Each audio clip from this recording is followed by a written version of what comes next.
Havia uma mulher que fechou a porta de casa, apagou as luzes e sentiu que ninguém mais no mundo entendia o que estava vivendo. E foi exatamente ali, naquele silêncio que doía, que Deus começou a moldar nela algo que ninguém mais poderia ver. Existe uma solidão que não nasce de rejeição e também não nasce de abandono. Ela nasce de propósito. E se você está sentindo essa solidão agora, se as pessoas ao seu redor pararam de compreender o seu coração, se você se sente distante até de quem sempre esteve perto, eu preciso te dizer uma coisa antes de qualquer outra. Isso pode não ser castigo, pode ser preparo. A Bíblia está cheia de homens e mulheres que passaram por temporadas assim.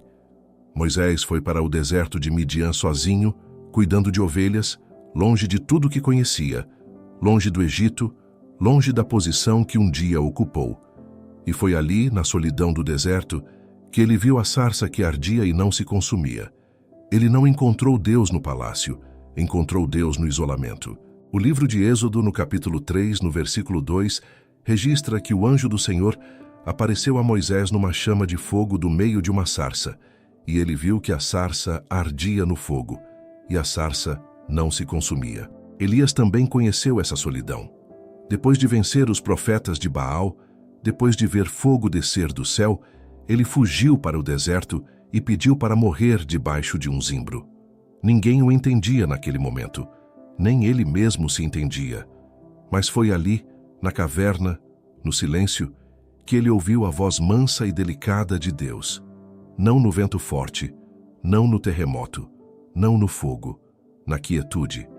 Porque existem revelações que só chegam quando o barulho da vida para de gritar mais alto que a voz de Deus. Charles Spurgeon, aquele que ficou conhecido como o príncipe dos pregadores, dizia que os maiores servos de Deus foram quase sempre os que mais sofreram, porque é na noite escura da alma que aprendemos a depender inteiramente daquele que nos sustenta. Spurgeon conhecia essa dor de perto. Ele mesmo enfrentou temporadas profundas de desânimo, momentos em que a multidão o aplaudia no púlpito e, ao chegar em casa, ele chorava sozinho. E foi justamente ali, nessa solidão que ninguém via, que a mensagem dele ganhou profundidade. Porque um homem que nunca esteve só com Deus dificilmente tem algo verdadeiro para dizer sobre ele. Talvez você esteja numa fase da vida em que os amigos se afastaram sem explicação. Talvez a família não compreenda as mudanças que estão acontecendo dentro de você. Talvez você tenha perdido a vontade de participar das mesmas conversas, das mesmas festas, dos mesmos ambientes que antes te davam prazer. E isso assusta porque o ser humano foi criado para comunhão, foi criado para relacionamento. Mas há uma comunhão maior sendo formada quando as comunhões menores começam a esfriar. José foi separado dos irmãos, jogado numa cisterna, vendido como escravo, levado para uma terra estranha, acusado injustamente, esquecido numa masmorra. Cada etapa daquela trajetória parecia mais solitária que a anterior. Mas o Salmo 105, no versículo 19, revela algo que muita gente não percebe. Até que se cumpriu o que ele tinha dito, a palavra do Senhor o provou. A solidão de José não era abandono, era um forno. E era naquele forno que o caráter dele estava sendo moldado para sustentar uma nação inteira anos depois. Davi também atravessou esse tipo de solidão antes de subir ao trono. Depois de ser ungido por Samuel, ele não foi direto para o palácio.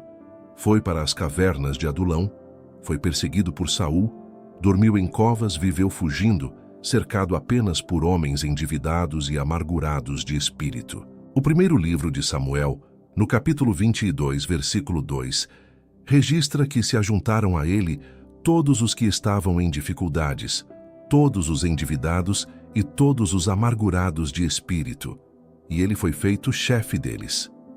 Repare bem, antes de reinar sobre um povo, Davi precisou aprender a liderar homens quebrados numa caverna. Antes de usar a coroa, ele precisou sobreviver à solidão da perseguição. E foi naquele tempo, escondido, sem exército, sem palácio, sem segurança nenhuma, que ele escreveu muitos dos salmos que consolam multidões até hoje. A dor dele virou instrumento de cura para outros. Isso não acontece por acaso. Isso acontece porque Deus usa o deserto para escrever aquilo que só pode ser escrito ali. Existe uma diferença entre estar sozinho e estar abandonado. Estar sozinho é uma condição. Estar abandonado é uma crença. E o inimigo adora sussurrar no ouvido de quem está numa fase de isolamento que ele foi esquecido, que ninguém se importa, que Deus se afastou. Mas a palavra diz o contrário. Em Hebreus capítulo 13, versículo 5, está escrito que Deus mesmo disse: "Não te deixarei, nem te desampararei." Essa promessa não tem data de validade. Ela vale para o deserto de Moisés, para a caverna de Elias, para a cisterna de José, e vale para o quarto silencioso onde você está agora, lendo estas palavras. Há um tipo de chamado que só é revelado na ausência de plateia. Quando ninguém está olhando, quando não há aplausos, quando não existe reconhecimento algum, é ali que se descobre se a fé de alguém era sobre performance ou se era sobre relacionamento verdadeiro com Deus. Muita gente serve a Deus enquanto a gente vendo. Poucos conseguem adorar quando o quarto está vazio e o silêncio é a única companhia.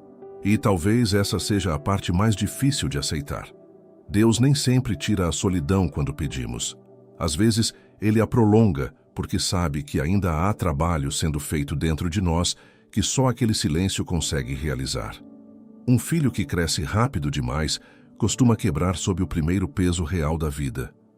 Mas um filho que amadurece devagar, sustentado pela mão de Deus na quietude, chega mais forte no dia em que precisa carregar algo pesado. Se você está numa fase assim, talvez a pergunta certa não seja quando isso vai acabar, mas o que Deus quer construir em mim enquanto isso dura. E se você chegou até aqui sentindo o peso dessas palavras, sentindo que talvez esteja no meio desse processo agora, eu preciso te fazer um convite direto e sincero. Este canal existe para caminhar com você por essas temporadas. Se essa mensagem tocou alguma parte de você, se inscreva agora mesmo. Porque toda semana trazemos palavras que ajudam pessoas, exatamente na sua fase da vida, a atravessar o deserto com fé e não com desespero. E se essa solidão que você está vivendo tem mexido com a sua intimidade com Deus, se você sente que precisa reconstruir essa proximidade, que precisa voltar a ouvir a voz dele com clareza, eu quero te apresentar algo que vai te ajudar de verdade nesse processo. O nosso guia 21 dias para restaurar sua intimidade com Deus.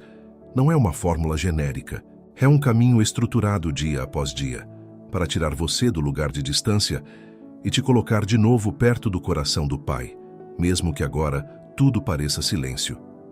O link está fixado no primeiro comentário deste vídeo. Se você sente que precisa desse recomeço, ele está ali, esperando por você. João Batista cresceu no deserto. Lucas, no capítulo 1, versículo 80, registra que o menino crescia e se fortalecia em espírito e viveu nos desertos até o dia em que se mostrou a Israel. Pare e pense nisso com calma. O homem que prepararia o caminho do Messias não foi formado numa escola de retórica, não foi treinado em salões cheios de gente. Ele foi formado na areia, no vento, na ausência de conforto. E quando finalmente apareceu pregando às margens do Jordão, sua voz tinha uma autoridade que ninguém conseguia imitar, porque não era uma voz ensaiada, era uma voz forjada na solidão. Isso me faz pensar em quantas pessoas hoje querem a autoridade de João Batista sem passar pelo deserto dele. Querem falar com poder, querem impactar vidas, querem ser ouvidas, mas fogem do silêncio como se ele fosse inimigo. E o silêncio nunca foi inimigo. O silêncio é o lugar onde Deus separa o que é verdadeiro do que é apenas performance. O próprio Jesus, antes de iniciar o ministério público, foi conduzido pelo Espírito ao deserto. Mateus, capítulo 4, versículo 1, diz que Jesus foi levado pelo Espírito ao deserto para ser tentado pelo diabo. 40 dias sozinho, sem comida, cercado apenas por pedras e pela própria fome. Se o Filho de Deus precisou desse tempo de isolamento, antes de qualquer milagre, antes de qualquer multidão, quem somos nós para pensar que vamos crescer espiritualmente sem atravessar algo parecido? A diferença é que Jesus não saiu do deserto derrotado. Ele saiu dali cheio do poder do Espírito, como registra Lucas logo depois. O deserto não drena a força de quem confia. Ele revela onde ainda existe fraqueza para ser tratada. Paulo teve sua própria versão dessa jornada. Depois da conversão na estrada de Damasco, ele não correu para Jerusalém buscar a aprovação dos apóstolos mais experientes. Gálatas, capítulo 1, versículo 17, conta que ele foi para a Arábia e depois voltou outra vez a Damasco. Estudiosos calculam que esse período isolado durou anos. Anos em que o homem que se tornaria o maior missionário do Novo Testamento ficou praticamente escondido, sem holofote, sem reconhecimento, processando tudo o que tinha vivido. Ninguém constrói uma teologia sólida às pressas. Ninguém sustenta uma vida de fé sem primeiro atravessar um período em que só existem você e Deus, sem plateia, sem aplausos, sem ninguém para validar o que está sendo formado por dentro. Talvez você já tenha se perguntado por que certas pessoas na Bíblia passaram tanto tempo em preparo antes de exercerem qualquer função pública. José esperou 13 anos entre o sonho e o trono. Moisés esperou 40 anos no deserto antes da sarça ardente, e depois mais 40 guiando o povo por outro deserto. Davi esperou desde a unção até a coroa, atravessando anos de fuga. Isso não é coincidência de narrativa, é um padrão espiritual. Deus raramente coloca alguém em posição de influência sem antes formar o caráter dessa pessoa longe dos olhos que aplaudem. E existe algo ainda mais delicado nesse processo. A solidão espiritual costuma vir acompanhada de silêncio de Deus. Não é apenas o afastamento das pessoas, é também a sensação de que os céus estão fechados, de que as orações não sobem, de que Deus está distante justamente quando mais precisamos dele. Jó viveu isso de forma brutal. Perdeu os filhos, perdeu os bens, perdeu a saúde. E por capítulos inteiros do livro que leva o seu nome, ele clama sem receber resposta. Jó, no capítulo 23, versículo 8, chega a dizer: Eis que vou adiante, mas ele não está ali, e para trás, mas não o percebo. Se um homem descrito como íntegro e reto diante de Deus passou por esse tipo de silêncio, por que pensaríamos que estamos isentos disso? A resposta que Jó recebe no final do livro não é uma explicação lógica para o sofrimento. É uma revelação da grandeza de Deus. E talvez seja isso que a solidão espiritual está preparando em você. Não uma explicação perfeita para tudo o que está vivendo, mas uma revelação maior de quem Deus é, uma intimidade que não depende de circunstâncias favoráveis para existir. Tem gente que só descobre a profundidade da própria fé quando todo o resto desaba. Enquanto os amigos estão por perto, enquanto a rotina está confortável, enquanto tudo funciona como o esperado, é fácil confundir estabilidade emocional com maturidade espiritual. Mas quando as pessoas se afastam, quando os planos ruem, quando o corpo adoece ou o coração se parte e ainda assim alguém continua buscando a Deus, ali está a prova de uma fé que não é decorativa. Isaías capítulo 41, versículo 10, traz uma promessa que ecoa exatamente nesse tipo de momento. Não temas, porque eu sou contigo. Não te assombres, porque eu sou o teu Deus. Eu te fortaleço e te ajudo, e te sustento com a destra da minha justiça. Eliseu passou anos como servo de Elias antes de receber uma porção dobrada do Espírito do Mestre. Foram anos discretos, quase invisíveis nas narrativas, anos de arar a terra, de lavar as mãos do profeta, de seguir sem receber reconhecimento imediato. Segundo Reis, capítulo 2, versículo 9, mostra o momento em que Eliseu finalmente pede essa herança espiritual. Mas repare que esse pedido só vem depois de uma temporada inteira de serviço silencioso, sem plateia, sem discurso, sem ninguém filmando o processo. A recompensa espiritual raramente chega antes da paciência ser provada. E há algo importante que precisa ser dito sobre esse tipo de solidão. Ela não é permanente. Ela tem começo, tem propósito e tem fim, ainda que o calendário de Deus não siga o nosso relógio. Ruth atravessou uma fase de perda e desenraizamento, deixando sua terra, sua cultura, tudo o que conhecia, para seguir Noemi rumo a um futuro incerto. Ela também conheceu o peso de recomeçar sozinha num lugar estranho. Mas o livro que leva o nome dela termina com restauração, com família, com lugar de honra na genealogia que leva até Davi e depois até o próprio Messias. A solidão de Ruth não foi o fim da história dela. Foi apenas um capítulo dentro de algo muito maior que ela ainda não conseguia enxergar. Talvez você tenha perdido amizades nos últimos meses sem entender por quê. Talvez conversas que antes fluíam naturalmente agora pareçam forçadas, superficiais, distantes. Isso dói, e seria desonesto fingir que não dói. Mas há uma possibilidade que poucos consideram. Talvez essas pessoas não estivessem preparadas para acompanhar a versão de você que Deus está formando. Nem todo mundo que caminhou com você no vale consegue caminhar com você no monte. E tudo bem, Deus sabe exatamente quem precisa permanecer e quem precisa se afastar para que o próximo capítulo aconteça do jeito certo. Existe um tipo de silêncio que a Bíblia chama de escola. Não é castigo, não é abandono, é sala de aula. E quem já passou por essa escola sabe que as lições mais duras costumam ser as que produzem os frutos mais duradouros. Tiago, capítulo 1, versículo 3, ensina que a prova da fé produz paciência, e a paciência, quando alcança a obra perfeita, resulta em pessoas completas, sem nada faltar. Repare que essa paciência não nasce da facilidade. Ela nasce exatamente do atrito, do tempo de espera, da solidão que parece não ter fim. Pense em Ana, mãe de Samuel, que viveu anos de angústia por não conseguir ter filhos, provocada pela outra esposa de seu marido, chorando diante do Senhor sem que ninguém compreendesse a profundidade daquela dor.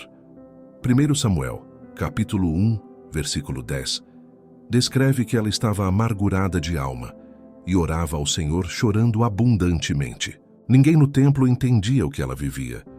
O próprio sacerdote Eli pensou que ela estivesse embriagada, de tanto que os lábios dela se moviam sem som algum. Aquela solidão silenciosa, incompreendida até pelos líderes religiosos ao redor, terminou gerando um dos maiores profetas da história de Israel. A dor dela tinha propósito, mesmo quando ninguém ao seu redor conseguia enxergar isso. Há algo libertador em compreender que nem toda solidão precisa ser explicada para as pessoas ao seu redor.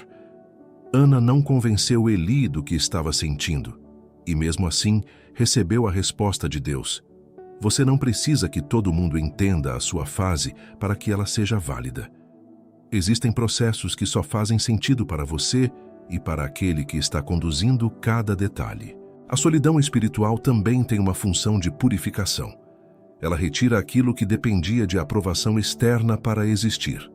Quando ninguém está aplaudindo, descobrimos o que realmente sustentava a nossa fé.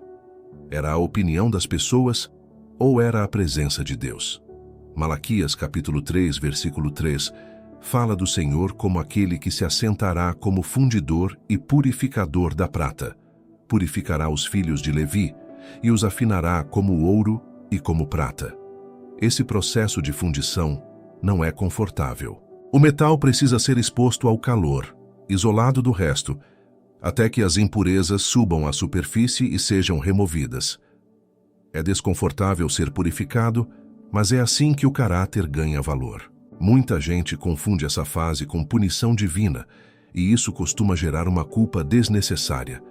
Pensam, se Deus está permitindo essa solidão, é porque eu fiz algo errado. Mas nem sempre é assim. Jesus mesmo disse, em João capítulo 15, versículo 2, que todo ramo que dá fruto o Pai o poda, para que dê mais fruto ainda. A poda não é rejeição da videira ao ramo, é cuidado, é investimento. Um agricultor não poda a árvore que despreza. Ele poda justamente aquela que pretende ver frutificar com mais abundância. Se você está sentindo que partes da sua vida estão sendo cortadas, que relacionamentos, hábitos ou ambientes que antes faziam parte do seu dia a dia foram retirados, talvez isso não seja perda. Talvez seja poda. E a poda dói. Ninguém vai negar isso. Um galho cortado sente o corte.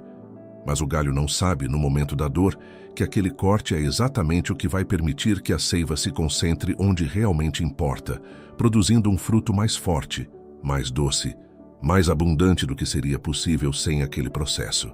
A solidão que você está vivendo pode ser exatamente isso, a remoção cuidadosa daquilo que estava dividindo a sua atenção, para que a sua vida espiritual produza algo que antes não tinha condição de produzir. Existe também uma solidão que precede grandes transições de vida.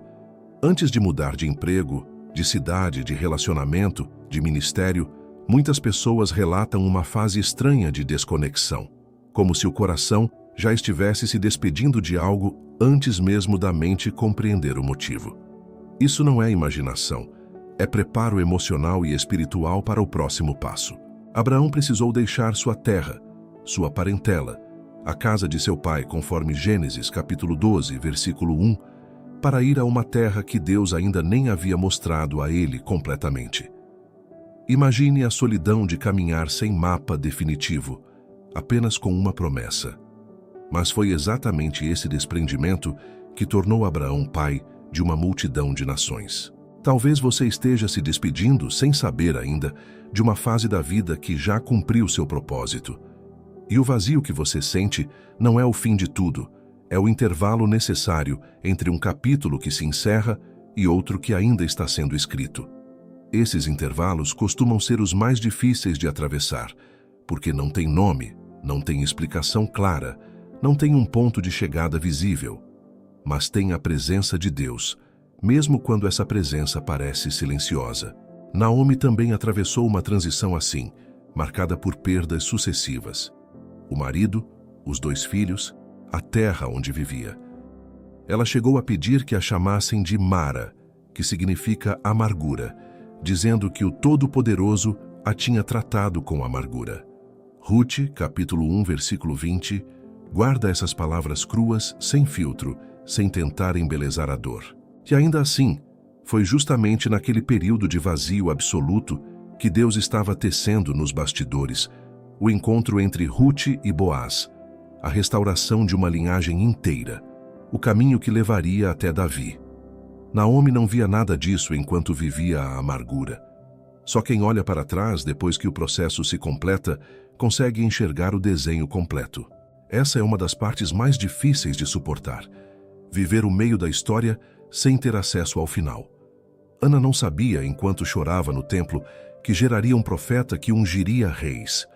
Naomi não sabia, no auge da amargura, que se tornaria bisavó do maior rei de Israel. E você hoje também não tem acesso ao capítulo final da sua própria história. Mas o padrão bíblico é consistente demais para ser ignorado. Os períodos de maior solidão costumam preceder os capítulos de maior propósito. Talvez seja por isso que tantos homens e mulheres de fé, ao longo dos séculos, tenham aprendido a tratar o silêncio não como inimigo, mas como sala de espera de algo que ainda está sendo preparado com cuidado.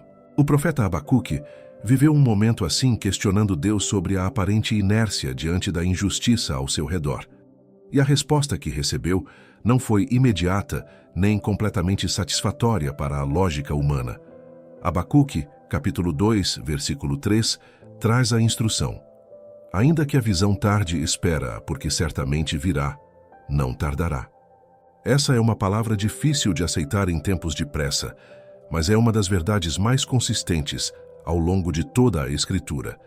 O tempo de Deus raramente coincide com o nosso relógio, e ainda assim, ele nunca chega atrasado. Há uma cena no Antigo Testamento que sempre me toca profundamente. Jacó sozinho na margem do rio Jaboque, na noite anterior a reencontrar o irmão que jurara matá-lo. Gênesis capítulo 32, versículo 24, registra que Jacó ficou só e lutou com um homem até romper a alva. Ele mandou embora todos os seus, toda a família, todos os servos, e ficou completamente sozinho naquela travessia. E foi ali, na solidão mais tensa da vida dele, que ele lutou literalmente com Deus e saiu dali com um nome novo, Israel, que significa aquele que luta com Deus. A bênção mais transformadora da vida de Jacó não aconteceu numa multidão. Aconteceu quando ele estava absolutamente só, ferido, capengando, mas recusando soltar até receber a bênção. Talvez a sua solidão também seja uma luta que precisa acontecer sem plateia. Existem batalhas espirituais que ninguém mais consegue lutar por você, nem entender completamente, porque são batalhas internas, invisíveis, travadas no silêncio do coração.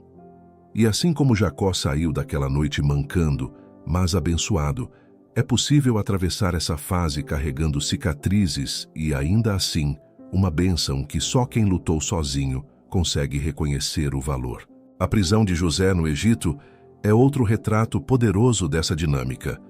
Gênesis capítulo 39, versículo 21, diz que o Senhor era com José e estendia sobre ele a sua misericórdia e lhe dava graça aos olhos do carcereiro. Repare bem, José estava numa masmorra, injustamente acusado, longe da família, sem nenhuma perspectiva humana de libertação, e mesmo assim, o texto afirma que o Senhor estava com ele. A presença de Deus não depende das circunstâncias externas. Ela pode estar presente exatamente no lugar mais improvável, na cela mais escura, no momento mais solitário. Isso muda completamente a forma de encarar o isolamento que você talvez esteja vivendo agora.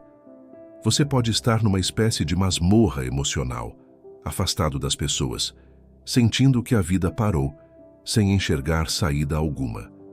Mas a mesma verdade que sustentou José pode sustentar você. O Senhor pode estar exatamente ali, com você, mesmo quando tudo ao redor parece confirmar o contrário. Daniel também experimentou isolamento extremo, sendo levado ainda jovem para a Babilônia, longe da terra natal, longe da cultura, longe da fé pública que era comum em Jerusalém. Ele precisou aprender a manter a intimidade com Deus num ambiente completamente hostil, sozinho na convicção, enquanto praticamente todos ao redor cediam às pressões daquele império pagão. Daniel, capítulo 6, versículo 10, mostra que mesmo depois de um decreto que proibia orar a qualquer outro Deus, Daniel continuou ajoelhando 3 vezes ao dia, orando e dando graças diante do seu Deus, como costumava fazer antes. A solidão da convicção não o afastou da fé, pelo contrário. Aprofundou a intimidade dele com o Senhor a ponto de sobreviver literalmente a uma cova de leões. Existe uma solidão específica que atinge quem decide viver de forma diferente da maioria ao redor. Quando alguém escolhe caminhos de integridade, de fé, de valores que não são populares, é comum sentir um distanciamento das pessoas que antes pareciam próximas. Não é rejeição por parte de Deus, é a consequência natural de caminhar num ritmo diferente daqueles que ainda não fizeram essa escolha. Daniel pagou esse preço, mas colheu uma proximidade com Deus que poucos homens da Bíblia experimentaram de forma tão evidente. O apóstolo João, já idoso, foi exilado sozinho na ilha de Patmos, separado das igrejas que tanto amava, isolado geograficamente de tudo o que conhecia. Apocalipse, capítulo 1, versículo 9, descreve que ele estava na ilha chamada Patmos, por causa da palavra de Deus e do testemunho de Jesus Cristo. E foi exatamente naquele exílio solitário que ele recebeu a revelação mais profunda de toda a Escritura sobre o fim dos tempos, sobre a glória de Cristo, sobre a vitória final do Cordeiro. Se João tivesse permanecido cercado pelas igrejas, ocupado com as demandas diárias do ministério, talvez nunca tivesse recebido aquela visão. Foi na ilha, sozinho, que os céus se abriram para ele de um jeito que nunca haviam se aberto antes. Isso revela algo profundo sobre a economia espiritual de Deus. Ele frequentemente reserva as maiores revelações para os momentos de maior isolamento. Não porque ele precise da nossa solidão, mas porque a solidão remove as distrações que normalmente competem pela nossa atenção. Numa vida cheia de ruído, de compromissos, de vozes externas, é difícil escutar com clareza a voz que fala baixinho. Mas quando o ruído diminui, quando as pessoas se afastam, quando os compromissos externos se esvaziam, algo dentro de nós se aquieta o suficiente para ouvir aquilo que sempre esteve sendo dito, mas que o barulho da vida normal não deixava chegar até nós. Ezequiel viveu algo parecido durante o exílio na Babilônia, sentado à beira do rio Quebar, longe do templo, longe de Jerusalém, cercado por um povo que já não sabia mais como adorar, sem os símbolos religiosos aos quais estava acostumado. Ezequiel, capítulo 1, versículo 1, descreve que os céus se abriram e ele teve visões de Deus justamente ali, junto ao rio, em terra estrangeira. Deus não esperou que o templo fosse reconstruído para se revelar. Ele se manifestou no exílio, na terra distante, ao profeta que estava geograficamente isolado de tudo que representava, até então, a presença divina para o povo de Israel. Isso quebra qualquer ideia de que Deus só se manifesta em lugares familiares, em ambientes confortáveis, cercados pelas estruturas religiosas de sempre. Às vezes é justamente na terra estranha, no exílio pessoal, que os céus se abrem de um jeito que nunca se abriram antes. Elias, depois de fugir para o deserto e pedir para morrer, recebeu de Deus não uma repreensão, mas alimento, descanso e depois uma caminhada de 40 dias até o Monte Horebe. 1 Reis, capítulo 19, versículo 5, mostra um anjo tocando nele e dizendo simplesmente: levanta-te e come. Antes de qualquer confronto espiritual, antes de qualquer nova revelação, Deus cuidou primeiro do corpo cansado e da alma exausta de Elias.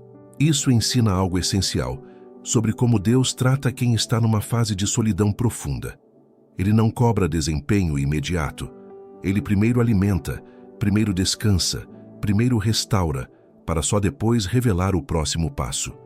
Se você está esgotado nessa temporada, talvez o primeiro chamado de Deus para você não seja de ação, mas de descanso, antes que qualquer revelação maior aconteça. Se você está numa fase de silêncio, de distanciamento, de aparente estagnação, talvez essa seja precisamente a janela que Deus abriu para falar algo que ele não conseguiria falar em meio ao barulho da sua rotina anterior. A pergunta não é se Deus está falando. A pergunta é se você está disposto a ficar quieto o suficiente para escutar. Existe um momento no ministério de Jesus que costuma passar despercebido, mas que carrega um ensinamento profundo sobre solidão. Marcos, capítulo 1, versículo 35, registra que de manhã, ainda escuro, Jesus se levantou, saiu, foi para um lugar deserto e ali orava. Ele já estava exercendo um ministério intenso, cercado por multidões, cheio de pedidos, de necessidades, de gente querendo tocar nele, ouvir dele, ser curada por ele. E mesmo assim, Jesus fazia questão de se afastar. Ele buscava a solidão de propósito, não porque estivesse cansado das pessoas, mas porque sabia que a intimidade com o Pai não podia ser sacrificada em nome da demanda constante ao seu redor. Se o próprio Filho de Deus, com toda a autoridade e todo o poder que possuía, sentia necessidade de se retirar para ficar sozinho com o Pai, por que pensaríamos que conseguiríamos manter uma vida espiritual saudável sem nenhum espaço de solidão? A diferença é que a solidão de Jesus era escolhida, buscada, intencional. A sua talvez tenha chegado sem aviso, imposta pelas circunstâncias. Mas o resultado pode ser o mesmo: uma intimidade mais profunda com Deus, forjada justamente no afastamento das vozes externas. No jardim do Getsêmani, horas antes da crucificação, Jesus pediu que os discípulos ficassem acordados com ele, e mesmo assim, no momento mais decisivo da sua vida terrena, ele precisou orar sozinho. Mateus, capítulo 26, versículo 39, conta que ele se adiantou um pouco e prostrou-se sobre o seu rosto, orando. Os discípulos dormiam enquanto ele suava como gotas de sangue, enfrentando sozinho a decisão mais pesada de toda a história da humanidade. Nem os mais próximos conseguiram acompanhá-lo naquele momento. Havia uma solidão que só ele podia atravessar, porque só ele carregava aquele peso específico. Isso ensina algo importante. Existem fardos que, por mais que amemos as pessoas ao nosso redor, ninguém mais consegue carregar por nós. Existem decisões, dores, processos de amadurecimento que precisam ser enfrentados na solidão, porque são únicos, pessoais e intransferíveis. E é exatamente nesse tipo de solidão que a comunhão com Deus se torna insubstituível, porque Ele é o único que realmente entende cada detalhe do que estamos vivendo. A ressurreição também trouxe um momento de solidão significativo. Maria Madalena, chorando sozinha junto ao túmulo vazio, sem entender o que tinha acontecido, foi a primeira pessoa a encontrar Jesus ressuscitado. João, capítulo 20, versículo 11, mostra que enquanto os outros discípulos já haviam voltado para casa, ela permaneceu ali, chorando, junto ao sepulcro. Foi a persistência dela na solidão daquele momento que a colocou na posição de ser a primeira testemunha da ressurreição. A primeira a ouvir seu próprio nome sendo pronunciado pelo Cristo vivo. Quem se retirou cedo da cena perdeu aquele encontro. Quem permaneceu, mesmo sozinho, mesmo sem entender, recebeu a revelação mais impactante de toda a história da fé cristã. Há algo poderoso nessa permanência. A tentação, quando a solidão aperta, é sair correndo, preencher o vazio com qualquer coisa, distrair a dor com barulho, buscar companhias que talvez nem sejam saudáveis, apenas para não sentir o peso do silêncio. Mas Maria Madalena nos ensina que às vezes o encontro mais significativo da vida está escondido exatamente do outro lado da nossa disposição de permanecer, mesmo quando tudo dentro de nós quer desistir e ir embora. Pedro, depois de negar Jesus 3 vezes, provavelmente atravessou uma das solidões mais dolorosas do Novo Testamento, a solidão da vergonha, do fracasso, da consciência pesada por ter falhado justamente com quem mais amava. Lucas, capítulo 22, versículo 62, descreve que ele saiu e chorou amargamente. Não há registro de que alguém tenha ido consolá-lo naquele momento. Ele processou aquilo sozinho. Mas alguns capítulos depois, à beira do mar da Galileia, Jesus ressuscitado o restaura pessoalmente, perguntando 3 vezes se ele o amava, uma restauração cuidadosamente proporcional às 3 negações. A solidão da vergonha de Pedro não foi o capítulo final da história dele. Foi a preparação para se tornar a rocha sobre a qual a igreja seria edificada. Talvez você esteja carregando algum tipo de vergonha, de arrependimento, de sensação de fracasso que te fez se afastar das pessoas, se isolar, evitar contato. Pedro mostra que esse tipo de solidão, por mais dolorosa que seja, não precisa ser definitiva. Deus tem o hábito de encontrar exatamente os que mais se sentem indignos de serem encontrados e restaurá-los com uma intimidade ainda maior do que existia antes da queda. Tomé também viveu sua própria versão dessa solidão. Ele não estava presente quando Jesus apareceu aos outros discípulos pela primeira vez depois da ressurreição, e por isso ficou de fora daquele encontro, isolado da experiência que todos os outros já haviam vivido. João, capítulo 20, versículo 24, registra justamente essa ausência. Ele passou dias carregando a dúvida sozinho, sendo o único que ainda não tinha visto o que os demais já haviam testemunhado. E quando Jesus finalmente aparece novamente, 8 dias depois, ele se dirige especificamente a Tomé, mostrando as mãos e o lado, sem repreensão áspera, apenas com um convite gentil para que ele tocasse e cresce. Deus não abandona quem ficou para trás na experiência dos outros. Ele volta especificamente para quem ainda está preso na solidão da dúvida e oferece exatamente a evidência que essa pessoa precisa para acreditar. Talvez você seja como Tomé agora, alguém que ficou de fora de algo que todos ao redor pareciam já ter vivido, uma experiência espiritual, uma resposta de oração, uma vitória visível que ainda não chegou até você. Isso gera um tipo particular de solidão, a solidão de quem observa os outros celebrando algo que ainda não experimentou na própria pele. Mas repare que Jesus não deixou Tomé daquele jeito. Ele voltou especificamente para ele e ofereceu exatamente o que ele precisava para deixar de duvidar. O tempo de espera de Tomé não foi ignorado. Foi respeitado e teve um encontro pessoal marcado para acontecer no momento certo. O caminho de Emaús também merece atenção. 2 discípulos desanimados, caminhando sozinhos longe de Jerusalém, conversando sobre a decepção de terem visto o Mestre morrer sem entender o que aquilo significava. Lucas, capítulo 24, versículo 15, diz que enquanto eles conversavam e discutiam, o próprio Jesus se aproximou e ia com eles.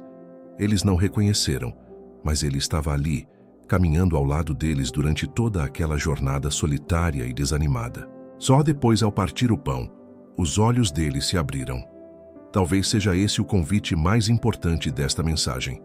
Mesmo quando você não reconhece, mesmo quando parece que está caminhando completamente sozinho por uma estrada de desânimo, ele pode estar exatamente ao seu lado, esperando o momento certo para se revelar. Obrigado por ter caminhado com a gente até aqui. Se essa palavra tocou o seu coração, se inscreva no canal agora mesmo, deixe seu like e conte nos comentários qual parte dessa mensagem mais falou com você. Isso ajuda muito mais gente a encontrar essas palavras. E se essa temporada de silêncio mexeu com a sua intimidade com Deus, conheça o nosso guia 21 dias para restaurar sua intimidade com Deus, com o link fixado no primeiro comentário. Ele foi feito exatamente para esse momento que você está vivendo. Nos próximos vídeos vamos continuar essa caminhada juntos, explorando outras temporadas da vida espiritual que ninguém explica direito. Fica com a gente. Deus não terminou a sua história